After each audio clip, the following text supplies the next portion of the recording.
Hello, everybody, and welcome to the final episode of Almost Game Day on Hitting the Field Network.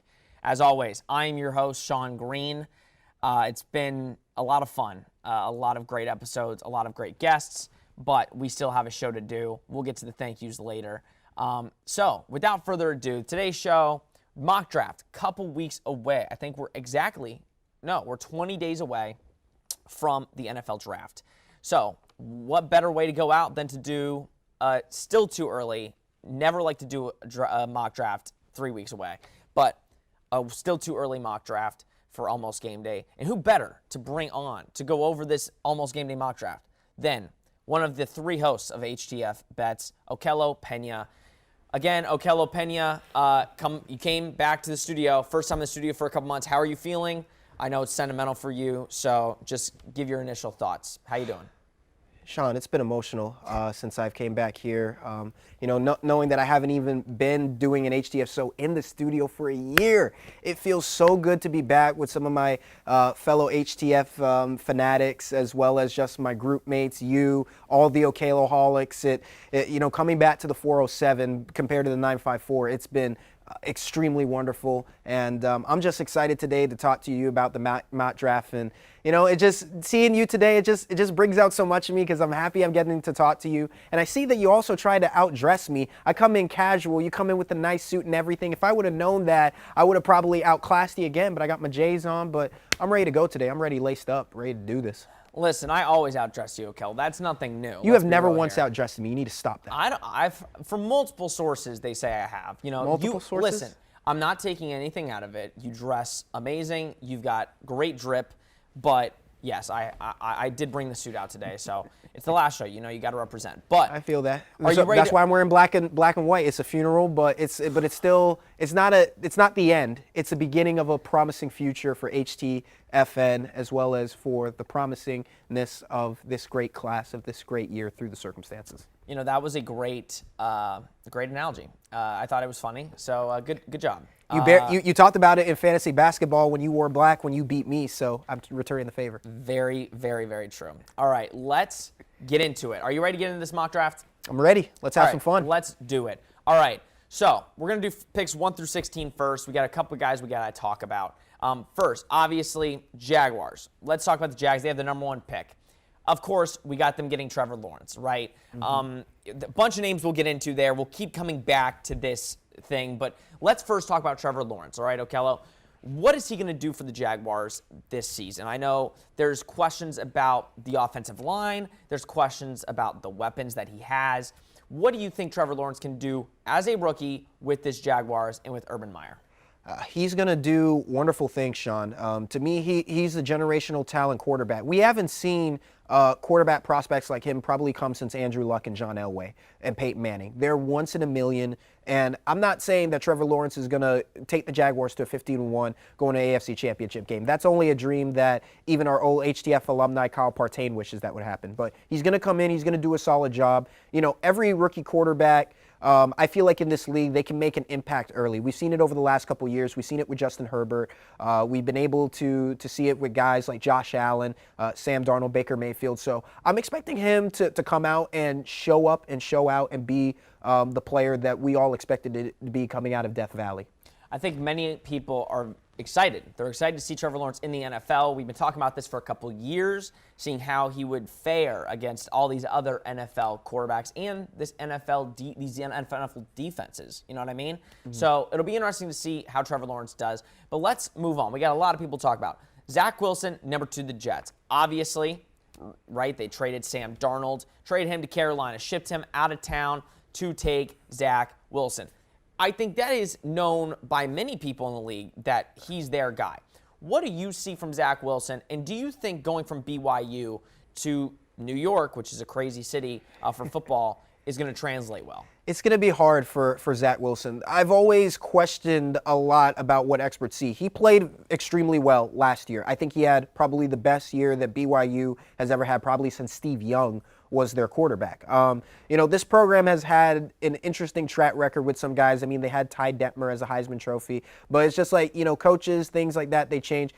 With Zach Wilson, I'm just concerned a bit about his height because, he's a guy that I feel like he can translate well if you have an offense that's tailored to him. But if you expect him to come into a West Coast system, BYU doesn't run anything what you expect of like an NFL, especially when Robert Saleh is your head coach. It's going to be a defensive-minded type of team, but he's going to expect him, because he's a Kyle Shanahan disciple, to want to throw the football at the way that he expects it. So my concern is, does he have the ability to do that? I mean, we've seen guys like Russell Wilson, Kyler Murray, Drew Brees have come in and they've shattered those things. I'm just worried about the fact of the organization, and I'm just worried about the fact that, I feel like there's way too much hype on him where I think that should go to some other quarterbacks. I think he's proven the hype to an extent. Now, obviously, you can't really prove it till you get in the NFL, but he showed out at his pro day, and I think that's ultimately, I don't know if the Jets were so keen on trading Sam Darnold, but I think after they saw his pro day, I think they legitimately were like, okay, we can get rid of Sam Darnold and put all of our focus into Zach Wilson. Now, I think both of us can say it's not going to be easy for Zach Wilson. He's got some serious defenses in the AFC East that he's going to have to go against every single year. Yes. But those defenses also don't want to go against him. It should be very interesting. What do you think about him having to play against the Bills, Patriots, and Dolphins every single year, twice a year? The old cliche, welcome to the NFL. He's going to get hit hard, and it's going to be an interesting thing. I'm interested to see if he's going to come in and play right away, or what do you do with a quarterback in that situation? Because as well as this, Sean, there are some NFL coaches that like to have a quarterback in front, and be able to groom and things like that. Every team is different. With this new reshape with Joe Douglas, I'm interested to see, because it seems like they're ready to throw Zach Wilson in the fire. It was the same thing that what we did with Sam Darnold, and how did that pan out, having Adam Gase as your head coach, okay? So I feel like if they want to get him ready for that type of competition, to face 3 AFC East teams that are literally a top 10 defense with their skill set and their players, and especially when you know that you have to play against guys like Stephon Gilmore, Xavier Howard, one of the best cornerbacks in all of football, you better make sure that you're at your game, at your best. And it's just a matter of, making sure that he's prepared for that spotlight. Because when you play in BYU, when you play independent, you don't get a chance to go against Big Ten, SEC defenses that prepare you for that type of competition. So it is going to be a crash course for Zach Wilson for sure. All right, let's talk about the Falcons at number 4, right? In the Almost Game Day mock draft, we have Trey Lance going number 4 to the Falcons. I think both me and you can go into it a little bit more, but I think both of us assume that the Falcons are going to trade out of this pick. Yes. And whoever goes, the reason I put Trey Lance at number 4 is whoever trades into that pick is most likely going to take Trey Lance or Justin Fields. That could be the Broncos. And as you see, the Broncos right now, I have them taking Justin Fields at 9. Do I think he's going to go to 9? No. But I think one of those quarterbacks is getting taken at 4. Who do you think the Falcons ultimately trade with, Okello, right? Because I think, again, that 3rd, 4th quarterback spot, I know we have Mac Jones going to the 49ers. We'll skip that. Who do you think, if Mac Jones gets taken by the 49ers, who do you think would trade up to 4 to grab a Justin Fields or Trey Lance? That is an interesting question. I really think, I can't really think of any other team other than either the Broncos. Maybe, I would dare say maybe the Raiders might even pull a swing. And I know that might sound crazy, but, the confidence level on Derek Carr and where this organization is right now, I could maybe see the Raiders maybe taking a flyer, because it's like, at this point, the way that John Gruden and Mike Mayock, they might as well just blow this up. You're really wasting Derek Carr's type of career assets. And really, I would try to see if you could even try to trade Derek Carr with anything, and try to see if maybe you can get maybe some more picks to grab for, because it's obvious that this isn't going to work out. And it's just like, I expect maybe a team like the Raiders, because I do feel like they're on that verge of hitting that detonation button with most of their team and with John Gruden and Mike Mayock, because like I said, the organization is already a mess the way that it is. They can't seem to find a way to close out games. So I would either see like the Broncos, because I know John Elway needs help as much as any GM needs help, and maybe even your Patriots, because even though Cam Newton is going to be there, Sean, I feel like that if he doesn't play well, this is a chance for Bill Belichick to re-up, reload, and things. So I'm either seeing the Raiders or the Patriots being able to take that spot.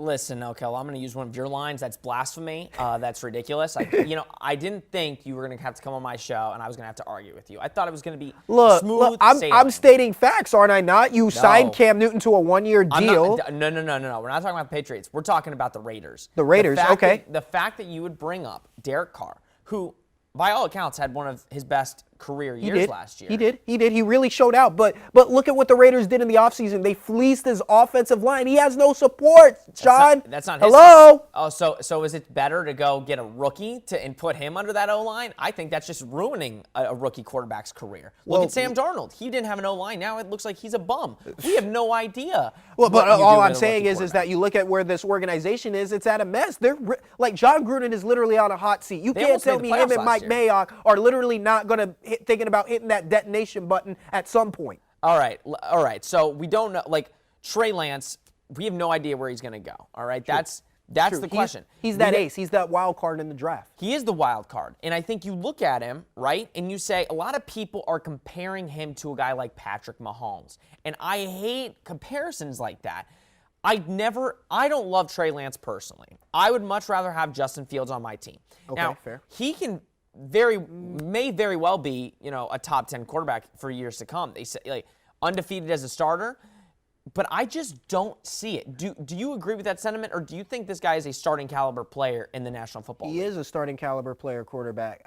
Like I mentioned with Zach Wilson, I was afraid because of the fact of his height and his build.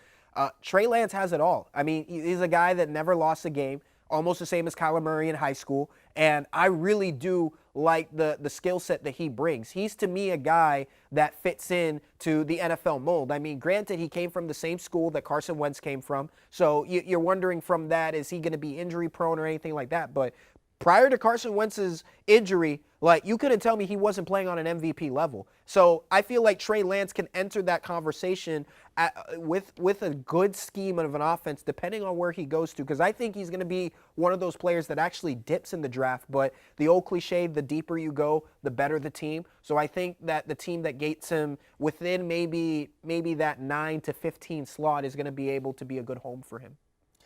It'll be interesting. Before we move on to 17 through 32, let's take a final look at basically the 1 through 16. Couple names that we see that could potentially happen moving forward. Penei Sewell going to the Bengals. I think he could really help down there in Cincinnati. Fair. Kyle Pitts to the Dolphins. That's another big one. If he's still on the board at 6, the Dolphins are going to love life. There are a couple other names. Jalen Waddle to the Eagles at 12. Kelly, you look at this list right now. Is there one name that sticks out that you really could see them really helping a team right off the bat?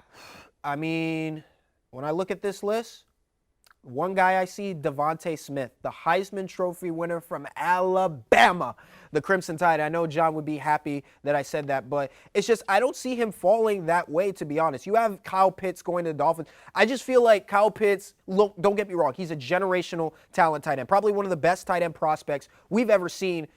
Ever, and it's not even the fact that he came from the later rounds like a Travis Kelce, a Rob Gronkowski, a George Kittle.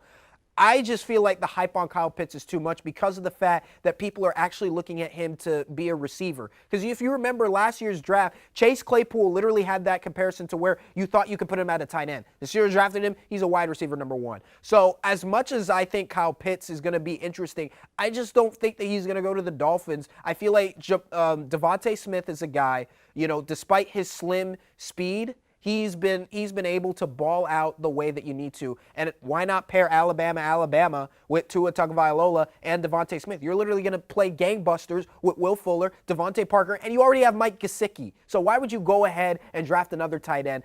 To me, 2 tight end sets don't work in the NFL in today's game. And I feel like Devontae Smith is going to be able to come in and be a wide receiver 1 because Alabama is, as John Whitley has proclaimed it to be, wide receiver U. It is the true wide receiver U, and every single guy that comes out of that program is going to show up and show out, ball out for you, give you the productions you need.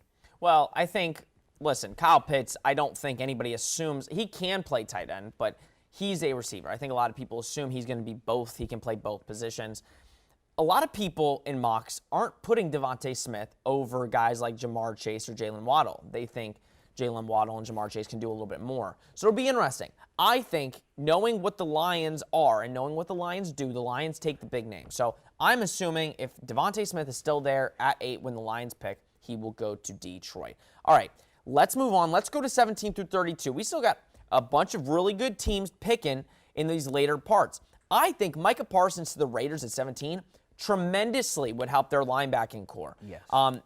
First, you talked about the Raiders earlier. Before we get into all the rest of this, what do you think if Micah Parsons falls to 17?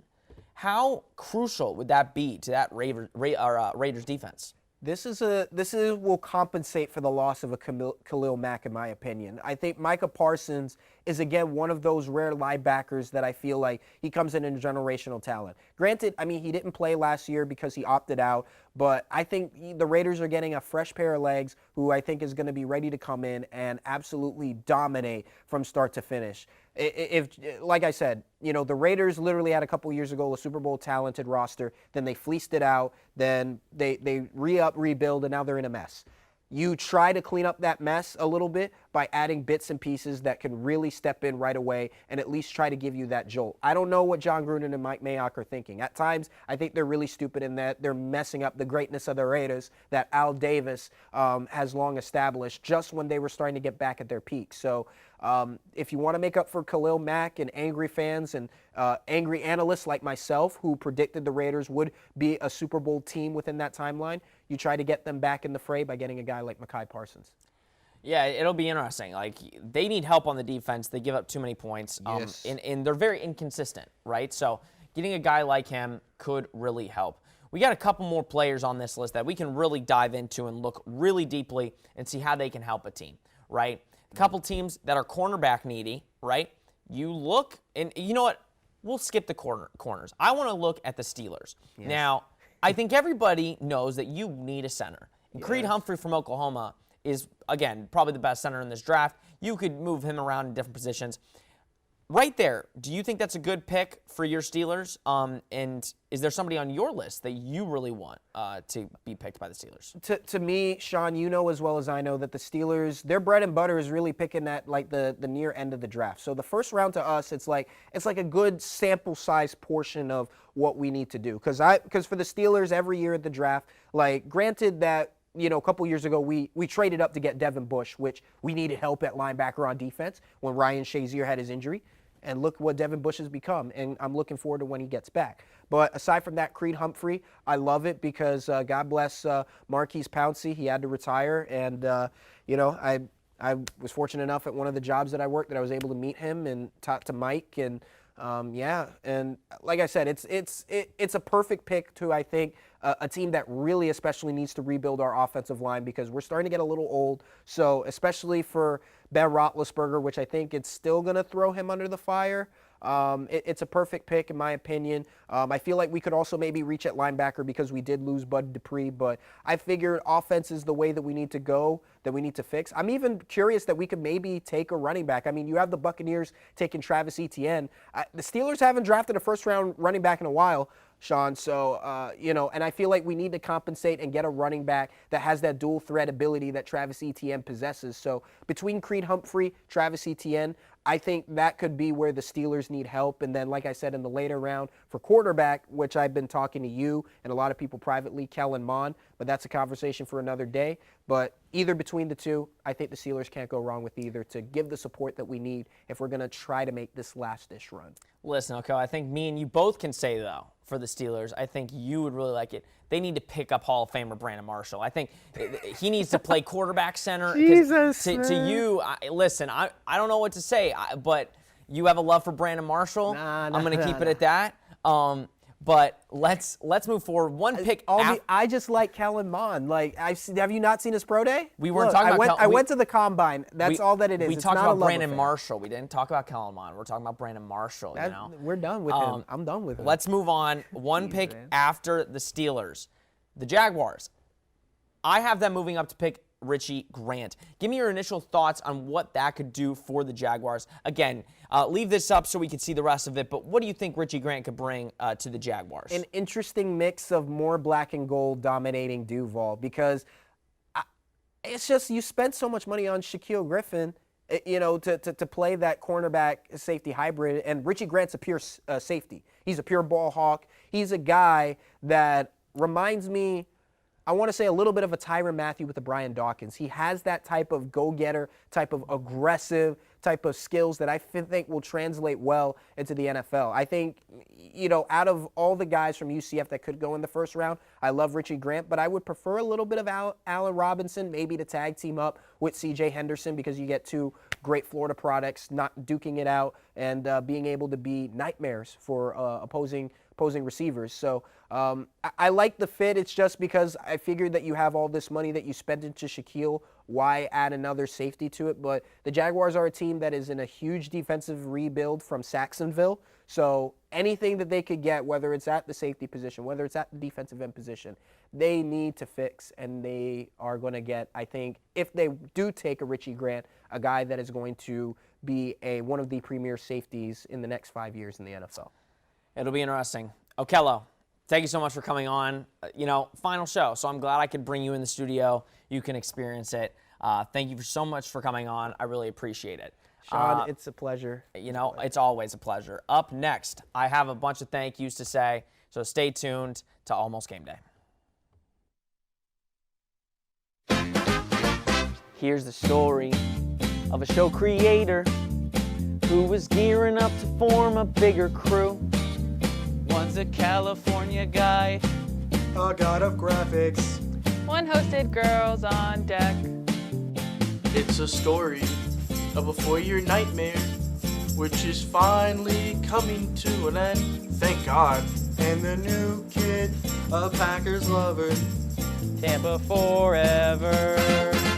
So then one day all these people work together to face a year unlike one that's ever been. And his group rebranded in Orlando. That's the way we all became HTFN. HTFN. HTFN. That's the way we became HTFN. That's blasphemy! Welcome back to Almost Game Day. Like I said, I have a lot of thank yous to say. It's a very interesting segment.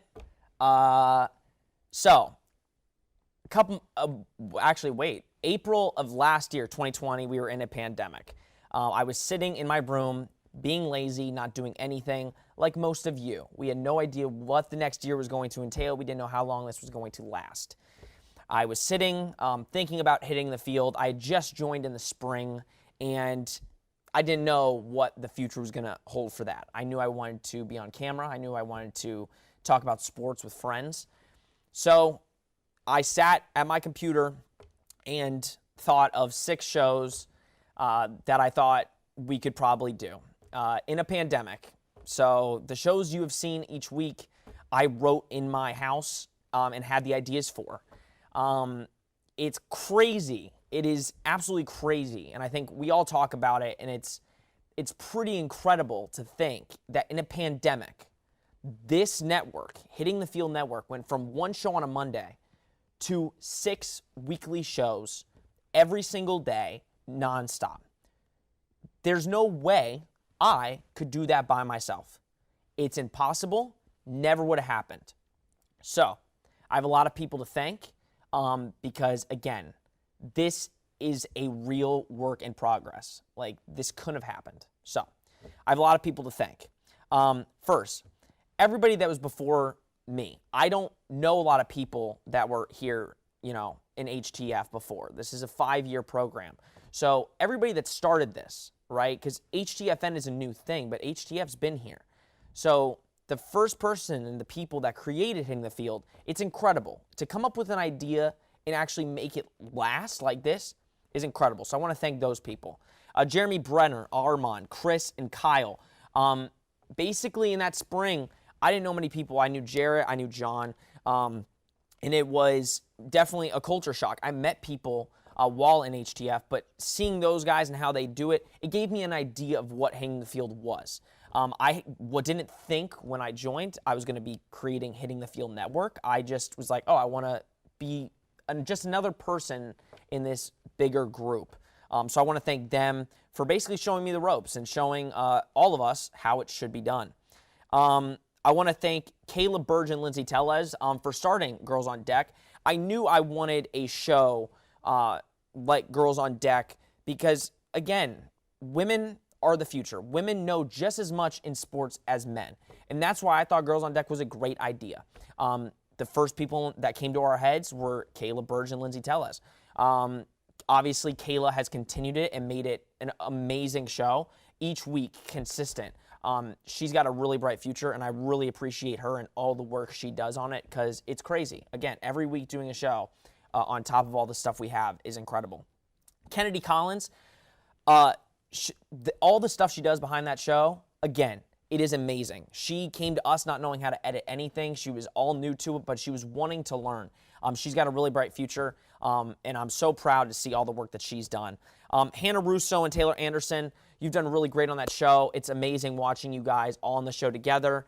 Great takes, great conversation. Really enjoy the show. Robert Husby, Nick Geddes. I say Geddes.